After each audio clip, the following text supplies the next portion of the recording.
All right, so you're listening to Universal Groove. I'm your host, DJ Guns and Buns, with special guest Malik Malo. I want to first thank Rabbit Town Soul for introducing me to Malik Malo. We do this as a team, so I appreciate his efforts and to get Malik on the channel and for this interview. And so thank you again. Welcome, Malik, for joining us here. I really appreciate you taking the time to sit down with me. Hey man, it's my pleasure. Thank you guys for reaching out. And yeah, it's good to be on here with you guys. Cool, man. And so the first thing I want to start off with is just where you're born. Where were you born, and what city were you raised in? Yeah, so I was born in Oxnard, California, and I was raised there till about 10 years old. And then after that, I was moved to Bakersfield, and that's where I spent like my teenage years, graduated high school, all that good stuff. So yeah, born in Oxnard, more or less raised in Bakersfield though. Yeah. Okay. And I've never been to Bakersfield. I've heard a lot of this. It can be rough in some areas. I mean, what was it like growing up in Bakersfield? And I'm pretty sure it was hot as well. I heard it's pretty hot in that area. Oh, very hot, man. Very hot. And then, I was a football player, and so I was playing football up until, even college. But yeah, even like the heat is just insane. It's unbearable, man. It gets triple digits. So imagine like trying to play sports in that, man. But I guess growing up in that at 10 years old onto as I got older, you get used to it in a certain way, but there's still those days, man, where it's just like, damn. It's too damn hot today. Yeah. So Bakersfield's really hot, man. A lot of cow manure smell you get because there's a lot of agricultural places there. But I will say, it's a great place to raise a family, man. Definitely a good place to raise a family. But I currently live in San Diego right now, and it's kind of a 360, man. I love it here, and yeah, hope to be here for a while. Nice. Yeah, so you mentioned that you played football, and looking at some of the videos, man, you are like a stocky, strong, big guy. So when I hear the vocals and then I see, who's singing those vocals, it's just like, do you get that from other people, or hey, I didn't expect that voice to come out of that body. Right, man. Yeah, yeah. So I did play, football most of my life, man.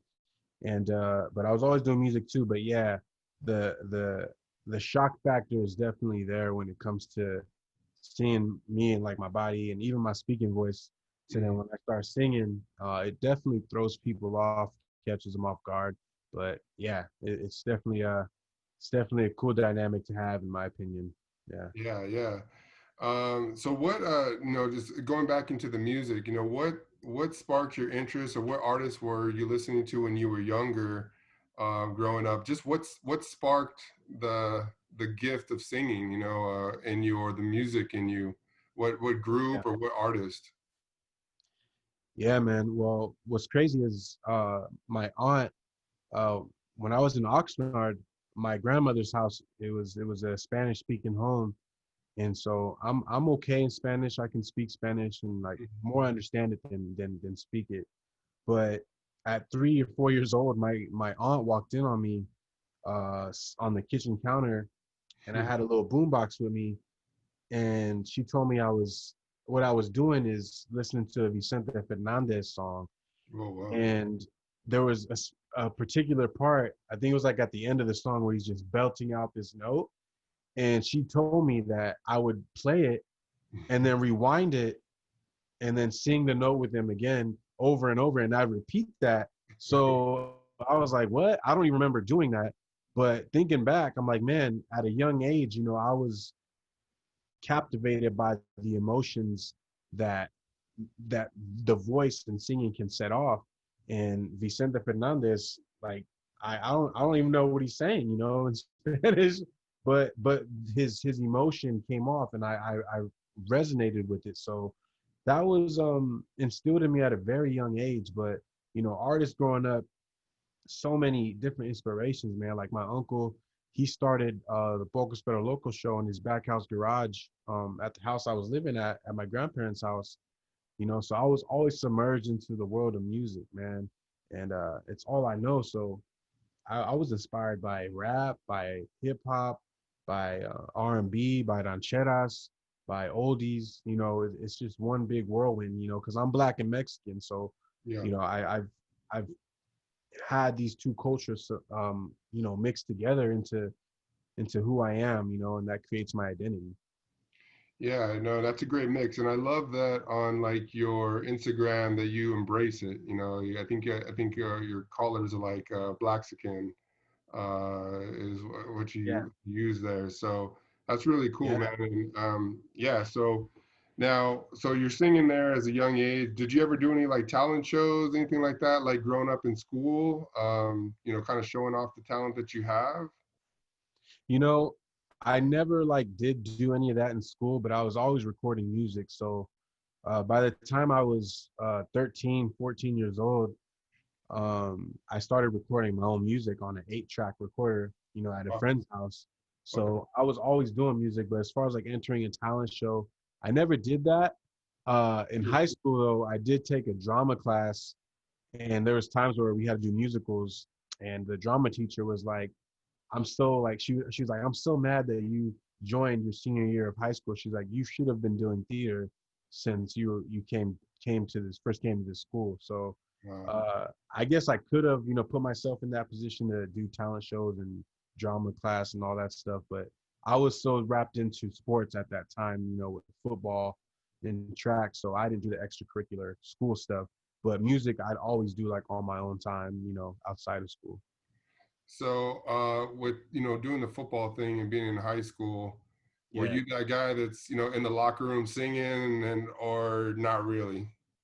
No, yeah, a lot of the my teammates, you know, knew that I was a singer and into music, and I even was rapping too at that time, so I was like rapping and singing.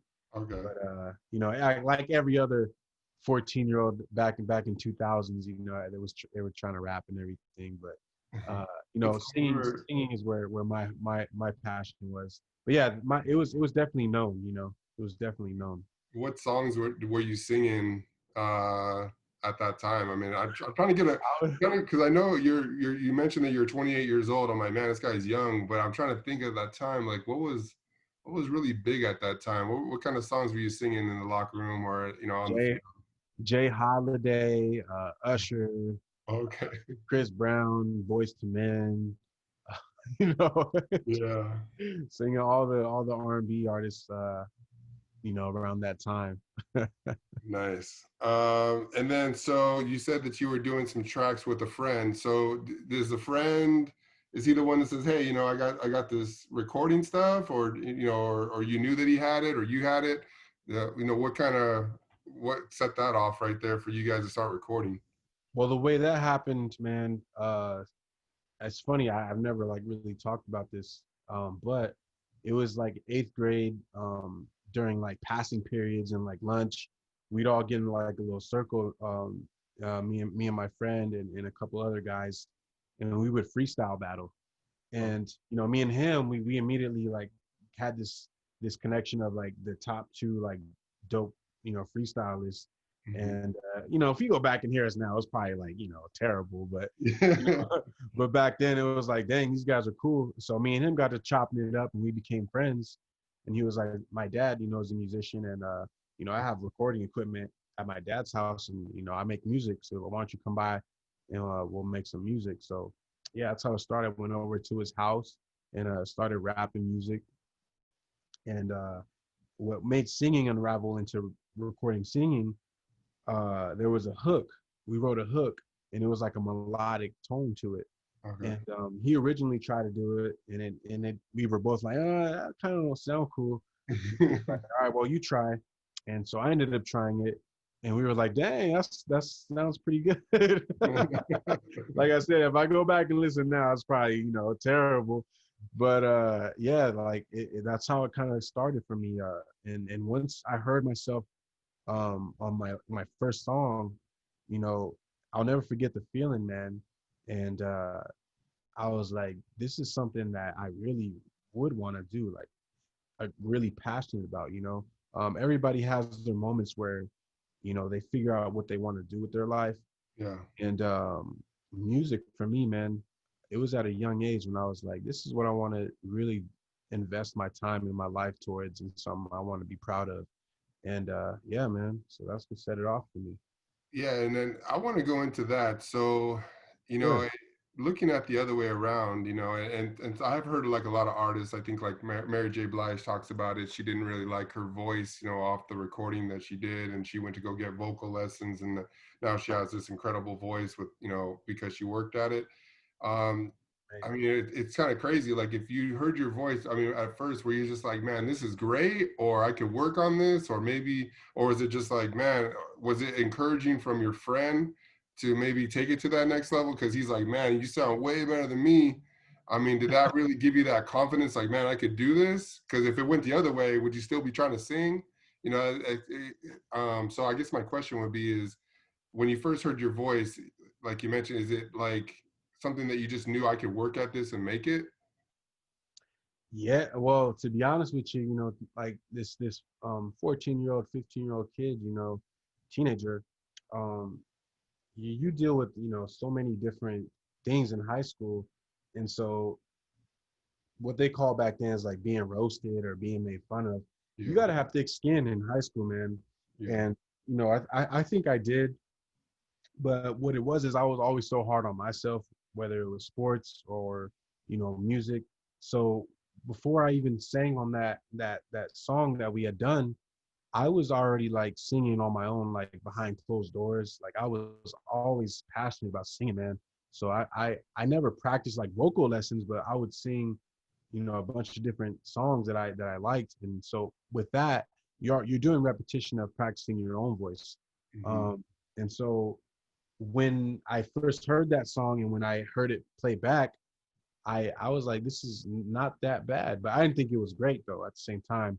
hmm. But I did have confidence in myself that if I kept working at it, that I could do something really special with it. When you hear your voice back now on these recordings and you know they're mixed down, I mean, are you like, are you proud of that, or are you still kind of like, I could do better? Like, where are you at on your vocals now? I'm 100% proud of whatever I put out at this point in Mhm. time. So just know if it's being put out that I am You're on. 110% proud of it. I at this point in my artistry, I'll make sure if it's ever going to be released that I've spent the time over and over, repetition, even listening, sitting with it for so long before I decide that, yeah, this is ready to exist forever for the rest, this could be put out to the world, for the rest of my life. Um, Okay. so at this point in my time, when in my career, in my artistry, whenever I put something out, I'm 100% satisfied.